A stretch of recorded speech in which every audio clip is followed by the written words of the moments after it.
Alright, welcome back to the Experimental Cook. Today we are doing something special in the sense that we are making breakfast for the Black Panther party. Clap it up for the Black Panther party. Yeah, you heard what I said when I said it at the time that I said it. And now this is a different time. Um, and we're just making breakfast for the Huey P's, the Eldridge Cleavers, the Bobby Seals. There's the list could go on and on. Um, but thank you, man. You know, this is a thank you to nourishing and feeding black and brown and honestly poor bodies is what they were doing. Um, and so it gave an opportunity for children to go to school. Probably some of our parents, you know, to go to school and to get an education without doubling over in pain from hunger. So anywho, let's get into this cheddar and chive buttery ass biscuit, buttermilk biscuit at that, baby. So the first you saw was cold buttermilk and warm milk mixed up. It kind of looks like a ricotta or a cottage cheese as I was mixing it up. And right now we're working on the flour mixture. So we have 2 cups of AP flour. We got our salt. We got our baking powder. And we got our sugar. And yeah, I mean, I'm just gonna get us a quick little blitz. Listen, this is something that you actually didn't need a machine to do, but since I paid for this machine, I'm gonna use it as many times as I possibly damn can. So yeah, I just wanted to get everything mixed up, and now I'm adding some medium cheddar. You can add sharp cheddar if you like, or you can add any type of cheese you want to, or no cheese at all. I'm also going to add in mad chives because it is a chive and cheddar biscuit after all. Let's give this a quick mix just to get everything incorporated before we add our liquid to it. And there it is. There was no way to make it look pretty, y'all. There just wasn't a way. So that's what it looks like. But I'm telling you, the result is amazing, spectacular result. So yeah, just mixing that up. Of course, I have to touch it. I have to smell it. I have to. I just need to know if I need any more seasonings or anything. It's normal, bruh. Look at that. You can see all the little flecks of chive and the cheese. It actually, you know, it reminded me of what are those chips? Those damn Lay's and cheddar and sour cream. Yeah, delicious, and actually would probably be hella bomb. And some chicken and dumps. Maybe I should make chicken and dumplings. It's been forever. So right now I'm just kneading. This dough is tender. It is fluffy. It is light. It doesn't take a lot to get it where you need it to be. All right. Now I'm just squaring it off and getting it ready to make our biscuit shapes. And you can use a mug. You can use anything you want. That's just a ring that I had around. And it was actually pretty perfect and achieved some pretty good sized biscuits. Just gonna use all the dough. When I was done, if I had some left, I rolled it out. I did it again. All right, and this is the result. Look at that. It's nice. The color's nice. Right there. I'm gonna give it a little. I don't know why I patted it.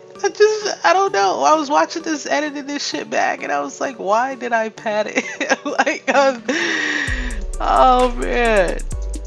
So right now we're just gonna butter the biscuits, top them off before they go into the oven, and get them ready for, I don't know, stardom. You know, they gonna come out looking like just golden, just like Beyonce's thighs, just like, oh, yo. And then they are. Look at them babies, man. Put more butter on top because I'm fat. So that went in at a little over 400 degrees, and they came out beautiful, perfect after about 17 minutes. So right here we have some chicken sausage with roasted garlic and Gruyere cheese. I went with chicken because I didn't know if my man back then was eating pork. Yeah, I grew up with a black mama. She was not feeding us pork. It was a real thing.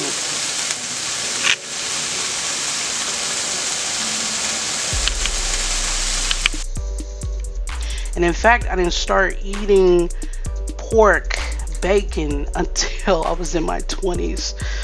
We're also gonna make some creamy ass grits. So we have our grits. The one thing that I wish that I had done with these grits actually was make them in a chicken stock, or a vegetable stock to infuse them with hella flavor.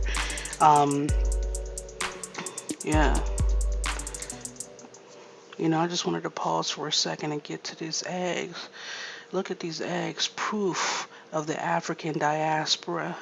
Proof that just because we left the motherland doesn't mean that we are all that different. Alright? The speckles, the freckles, the shades, but we are all one. Alright, back to the shit. Now, look, you see the biscuits in the back. Bong. And we got the grits. Yes. Hold on, I had to hit you with the slow-mo. Look at that. Oh, so beautiful, man. Look how creamy. How creamy. My goodness. I did that. Me. Yeah. I grew up on grits. My grandmother used to make me grits and fresh biscuits when I was younger, and we would sit down and watch The Price is Right. And so, yeah. I called my grandmother actually, and I told her I was making breakfast for the Black Panthers, and she was a little confused because she was like, "Whoa, whoa," you know. But also then she got hella quiet, so I don't know. Maybe low key back in the day she was a Panther. That would be great if my grandmother was a Panther, bruh. I don't know what happened if she was a Panther. I think the hardest core my grandmother is Tina Turner. Alright, so we got these creamy ass grits. They have cheese going throughout them. And we have those two nicely cooked sausages. And we're just going to throw in a little runny egg. And we're going to finish it off with some chive. I'm going to try and clean that little bit of grit down there. But, you know. Look at those. Look at that. Look at that. You don't have to do nothing fancy to get a flaky, fluffy, buttery ass biscuit. It was delightful. It was really nice. And it made me feel really in touch and back to my roots. So thank you to the Black Panthers for everything you've done. Well, let's finish off with a nice refreshing drink that the Panthers themselves called Panther. A drink that the Panthers used to drink when they met up called Panther Piss. And so there's a gazillion recipes for it online, but legit what they said is a Panther himself said the only things that we had in this drink were sweet ass port wine and lemon concentrate. However, I'm just going to add a little Topo Chico for a little fizz, you know what I'm saying? And a nice little muddle of mint because I'm a fancy motherfucker, okay? So let's start off with some ice. I have a thing about ice. I do not like to touch it. So we're going to do a couple. Can you help me? You want to help? Oh shit. Okay, I think that's 3. I think 3 is good. Alright, I'm going to take some of the mint. I'm going to break it up in there, sort of like we're making a mojito. I don't know why I'm talking like I know what alcohol is. Like, I don't drink. I'm going to add, actually I'm going to add the lemon concentrate first so I can get a good idea of how much I'm putting in there. I think that's literally good. I'm going to go ahead and mix these up.